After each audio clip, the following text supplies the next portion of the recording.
ভালোবেসে একটা বেকার ছেলেকে পালিয়ে বিয়ে করেছি। আমি আমার পরিবারকে অনেক বুঝিয়েছিলাম, কিন্তু তারা রাজি হয়নি। কারণ তারা চায় টাকাওয়ালা ছেলে। ছেলের বয়স যদি 40ও হয় তাতেও তাদের কোনো সমস্যা নেই। তাই আমি আমার ভালোবাসার মানুষটার সাথে পালিয়ে যাই। পালিয়ে গিয়ে আমরা বিয়ে করি, কিন্তু আমাদের বিয়েটা কেউ মেনে নেয়নি। আমার পরিবারের লোক, আমার হাজবেন্ডের পরিবারের লোক কেউ মেনে নেয়নি। আমার হাজবেন্ড ছোট একটা কোম্পানিতে জব করতো। তার বেতন ছিল 15,000 টাকা। সেটা দিয়ে আমরা একটা ছোট্ট বাসা নেওয়ার সময় অগ্রিম 2 মাসের ভাড়া দিতে হয়েছে। সংসারের টুকিটাকি জিনিস কিনতে আমাদের সব টাকা শেষ হয়ে যায়। হঠাৎ বিয়ের 1 বছর পরে আমার হাজবেন্ড এর চাকরিটা চলে যায়। তখন আমরা কি করব কিছুই বুঝতে পারছি না। ওই দিন ঘরে কোনো খাবার ছিল না। তখন আমি আমার মাকে ফোনটা দিই। ফোন দিয়ে বলি, মা, কিছু টাকা ধার দাও, তোমাকে আবার দিয়ে দেবো। কিন্তু মা দেয়নি। আমার হাজবেন্ড আমার সামনে আসার সাহসও পাচ্ছিল না। না পেরে আমি মাকে আবার কল দিলাম। মাকে খোলামেলাভাবে বললাম, মা, আমরা 2 দিন ধরে না খেয়ে আছি, কিছু টাকা দাও আমাকে, তোমাকে আবার পরে দিয়ে দেবো। তো মা আমাকে উত্তর দেয়, তোরা না খেয়ে আছিস, আবার টাকা ধার দিলে পরিশোধ করবি কি করে? ফোন রাখ, তোর সাথে কোনো সম্পর্ক আমার নেই। মায়ের কথা শোনার পরে নিজের চোখের জল ধরে রাখতে পারলাম না। সাথে আমার হাজবেন্ডও অনেক কান্না করছিল। আমাকে আমার হাজবেন্ড একটাই কথা বলেছিল, তুমি ধৈর্য ধরো, একদিন সব কিছু ঠিক হয়ে যাবে। ওরা দুজন কি করবে না করবে কোনো দিশা পাচ্ছিল না।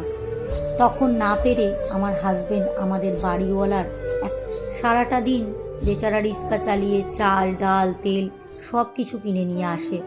ভাত খেতে বসে দেখি তার পুরো হাতে ফোসকা পড়ে গেছে। এটা দেখার পরে সেদিন আমি অনেক কষ্ট পেয়েছিলাম।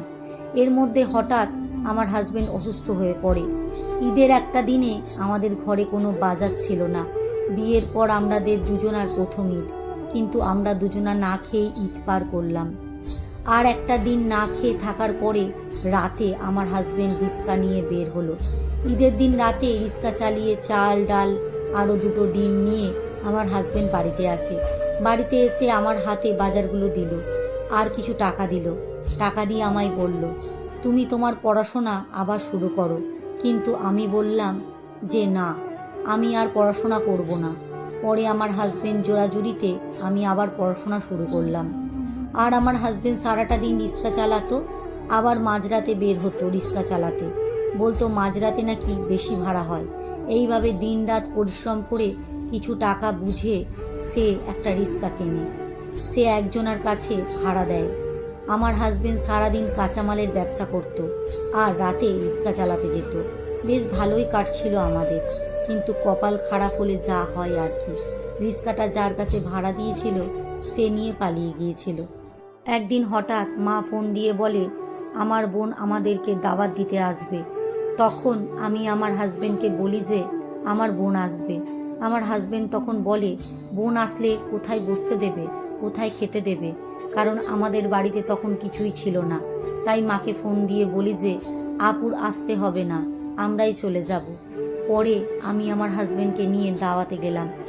আমরা তেমন ভালো পোশাক পরে যাইনি, আমাদের কাছে যা ছিল তাই পরে গিয়েছি।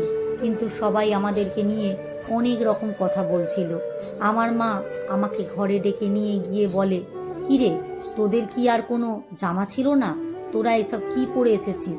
তখন আমার আপু বলল, নিজেই এমন ভাগ্য নিয়ে এসেছে, চাইলে এখনো সব কিছু ঠিক হতে পারে। ওই ছেলেটা এখনো ওকে বিয়ে করতে চায়, তুই তোর হাজবেন্ডকে ছেড়ে দে। ওই কথাগুলো সহ্য করতে না পেরে আমি ঘর থেকে বের হয়ে চলে আসি। ঘর থেকে বের হয়েই পাশের রুমে এসে দেখি দুলাভাইকে সবাই অনেক রকম খাবার খেতে দিচ্ছে, আপ্যায়ন করছে, কিন্তু আমার হাজবেন্ড মাথা নিচু করে এক কোণায় বসে আছে। এটা দেখার পর আমি আর সহ্য করতে পারছিলাম না। তখন আমি আমার হাজবেন্ডকে নিয়ে বাড়ি থেকে বের হয়ে চলে আসি। কারণ সেখানে আমার স্বামীর কোনো সম্মান নেই, সেখানে আমি 1 মিনিটও থাকতে চাই না। বাসায় যাওয়ার পরে আমার হাজবেন্ড আমাকে বলল, তুমি চাইলে এখনো চলে যেতে পারো। তো আমি তাকে বললাম, এই কথা যেন আর কখনো না বলো। সেদিন রাতে আমরা দুজনা অনেক কান্না করেছিলাম। কিছুদিনের মধ্যে আমি একটা প্রাইমারি স্কুলে চাকরি পাই। আমার হাজবেন্ড একটা কলেজের অ্যাকাউন্টিংয়ের টিচার হয়। এখন আমাদের টাকা পয়সা, গাড়ি বাড়ি কোনো কিছুর অভাব নেই। আমার হাজবেন্ড আমাকে অনেক ভালোবাসে, বরং আগের থেকেও আমাদের ভালোবাসাটা আরও বেশি বেড়েছে। এখন আমার পরিবারের সবাই আমার সাথে সম্পর্ক রেখেছে। তারা সবাই আমার বাড়িতে আসে, কিন্তু কেন জানি না তাদের সাথে কথা বলতে আমার বেশি ভালো লাগে না। এই সম্পূর্ণ স্টোরিটা আমি একটা আপুর ভিডিওতে শুনেছি। শোনার পরে দেখলাম আমার জীবনের সাথে অনেকটাই মেলে। আগের দিনগুলোর কথা মনে পড়ে যায় আর অনেক খারাপ লাগে, তাই সবার সাথে শেয়ার না করে আর থাকতে পারলাম না। আসলে পৃথিবীতে টাকা ছাড়া কিছুই নেই। আচ্ছা, টাকা থাকলে আপনার মা বাবা ভাই বোন আপনাকে ভালোবাসবে, আর টাকা না থাকলে কেউ আপনাকে ভালোবাসবে না। সত্যি কথাটা মিলিয়ে নেবেন একটু।